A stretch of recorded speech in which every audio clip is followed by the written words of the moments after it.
RCF en Bourgogne, le flash, Hugo Sastre. Bonjour à tous, on célèbre ce week-end les 60 ans du traité de Rome. À cette occasion, les divers chefs d'État européens, dont François Hollande, rencontreront le pape François.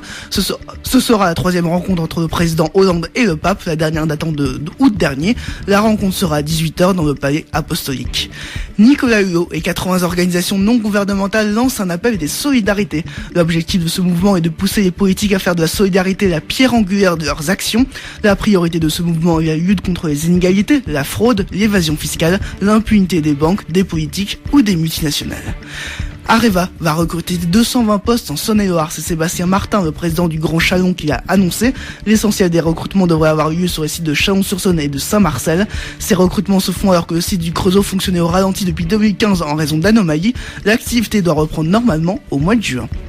Une campagne de communication en direction des automobilistes a été lancée par la DIR Centre-Est, la direction interdépartementale des routes du Centre-Est. C'est elle notamment qui exploite l'autoroute A38 et la rocade de Dijon, l'Inno comprise. Or, depuis quelques années, le volume de déchets ne cesse d'augmenter. Sur les seules régions Auvergne-Rhône-Alpes et Bourgogne, plus de 1250 tonnes de déchets divers ont été ramassés l'an dernier. Ces déchets ménagers représentent une menace pour l'environnement. Ils constituent également un danger sur la route pour les usagers, puisque certains déchets sont jetés sur la chaussée au mépris de toute sécurité. La SIDAction commence aujourd'hui. Tout ce week-end, vous pouvez donner pour aider à faire avancer la recherche contre le sida. Plus de 150 000 personnes vivent avec le VIH en France. Vous pouvez faire un don sur sidaction.org ou en appelant le 110. Au musée municipal de Nuit-Saint-Georges, vous connaissez peut-être le tableau Bataille de nuit, 18 décembre 1870 de Théodore Lévigne. Le musée souhaite faire une exposition sur ces artistes en rassemblant ses plus beaux tableaux. Cette exposition devra avoir lieu du 2 mai au 31 octobre prochain. Mais pour cela, le musée a besoin de 4 000 €. Il lance donc un appel à financement participatif sur le site ComOn. L'argent récolté servira principalement au transport de toiles.